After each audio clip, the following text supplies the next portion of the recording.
Welcome to Jaymike'S Movie Nights. I'm your host, Jaymike. Got some bad news. We lost our sponsor. I can't say her name for legal reasons. She's no longer a sponsor. But I will say that according to reports, she is no longer in business because she's being indicted for running meth out of her guitar shop. So with that being said, we do have a new sponsor. Our new sponsor is Fast Freddy's Tax Service. 71% customer satisfaction, keeping you out of jail since 2017. You mention this video during your sentencing, you get 20% off your time. Call Fast Freddy's Tax Service for fast tax filings and returns.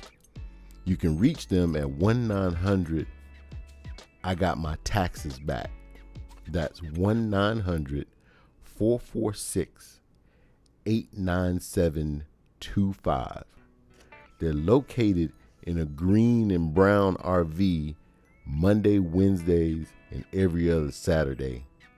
He will be parked in the empty lot next to the Piggly Wiggly off of Old Dirt Dabbler Highway.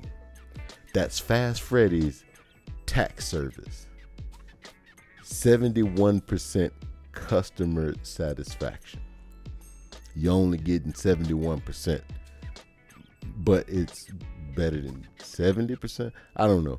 But if you mention during your sentencing that you heard the ad for the tax service on this movie review for Django Unchained, you get 20% off. You're still going to jail, but you get 20% off your sentencing. All right, let's go into, and thank you, Fast Freddy, for the sponsorship. Let's get into the movie review of Django Unchained. Yes, indeed, Django Unchained. Movie came out in 2012, stars Jamie Foxx, Christoph Waltz, Kerry Washington, Leonardo DiCaprio, and Samuel Jackson. The movie, the plot of the movie goes as such, and this is a spoiler-free review. Not gonna tell you too much. Django gets freed by Dr. King Schultz, Christoph Waltz's character, and because Django was at the plantation where he has a bounty that he's trying to collect, and he needs Django help to get the bounty for these Brittle brothers. And once that gets accomplished, Django is set out to try to find his wife, and Christoph Waltz feels for the guy, so he trains him in the ways of bounty hunting, and they set off to find Broomhilda von Shaft, and that's pretty much it. And they try to come up with a scheme so that Calvin Candy will give them an audience so he can propose how much he wants to pay for a fighter that Calvin Candy is in. He's into Mandingo fights, as they call it. So he's trying this little plan to try to buy Broomhilda from him, from Calvin Candy. Excuse me, I didn't mean to touch my face, but my hands. I got some hand sanitizer over here somewhere. Anyway, this movie. Oh man, I love this movie. It's one of those movies where I don't know. It has some comedy in it. It has some really tough scenes to sit through. It has some, and it has a message in there. And really and truly, it's a love story between Django and Broomhilda. He wants to get to his wife, and everybody can get behind that, and the tough times that they were in back in the 1800s. He was all he wanted to do is get back to his wife. So I can understand that. It is kind of a love story, but Quentin Tarantino's love story.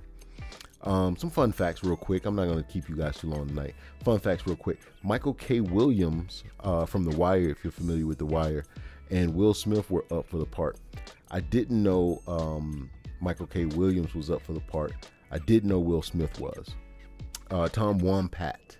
He is Luke from Dukes of Hazzard. I didn't recognize him the first time I watched it, And then I like to look in the credits to see, because sometimes movies, they'll have somebody in there in some sort of makeup and you can't recognize them. So I like to look at the credits, at least the first few names, and see if there's anybody in there that I know by name recognition. And then like, I didn't see them in there, and he was one of the ones. He plays a U.S. Marshal whenever Django first sees Dr. King Schultz in action collecting a bounty. I didn't know he was in there. That's pretty cool. But I did recognize him. I was like, I know that guy. I didn't know his name. I couldn't picture his face. He's much older, but it is him.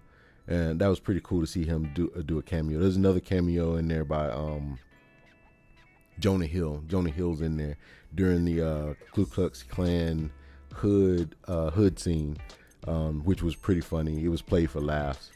But he kind of shows up out of nowhere. You was like, whoa, he's in a Quentin Tarantino movie. I wasn't expecting that. Another fun fact, something you may or may not know. Quentin Tarantino won his second Oscar for Best Original Screenplay. So that's cool. Another fun fact is during the scene when Samuel Jackson discovers the plot to buy Broomhilda, and then he tells Calvin Candy the plan. He comes back in there, and it's a real intense scene, and he slams his hand down on the table and he breaks a glass. He actually breaks the glass and he cuts his hand, if you watch that scene. And he actually cuts his hand. That's not special effects.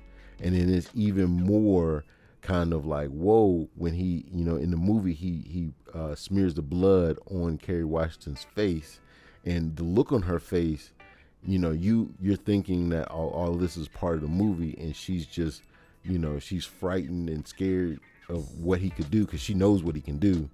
And when she gets the blood smeared on her face, but it was actually because it was blood. That's the reaction she got, because it was actual blood. Quentin didn't stop, didn't cut, because it was such a good scene, and Leonardo didn't cut when he didn't stop acting when he stayed in character when he got cut. And if he wraps his hand up right after that in the scene. It was pretty cool. So it just gives you a testament that he didn't want to break character, because it was such a tense scene. He just dove right into it. Let's see. I don't think there's any more. There's a couple more, cameos hidden in there. I won't spoil them all. See if you can recognize some of the people in there. What do I give Django Unchained? I give it 3.5 stars. And there's only one reason why I do not give it 4 stars, and it doesn't go on the same footing as Reservoir Dogs. There's a scene where they're going to Candyland, and a Rick Ross song starts playing. And me personally, I'm not trying to hear it. It took me completely out of the song. The song itself is really good. I like the song. I like the beat, but it's 1800s. Why am I listening to Rick Ross? That don't even make sense, man. That took me completely out of the feeling of being back in the 1800s. You had horse-drawn carriages. You had, slavery still going strong. And here comes Rick Ross. That's what dropped it down. That one little thing dropped it down for me. Well, I appreciate you guys stopping through, checking out the video.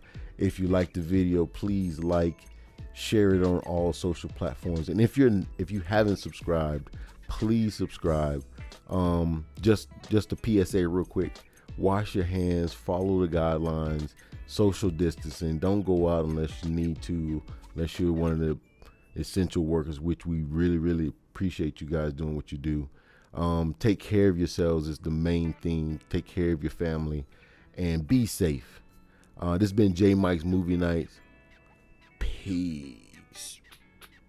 Yeah.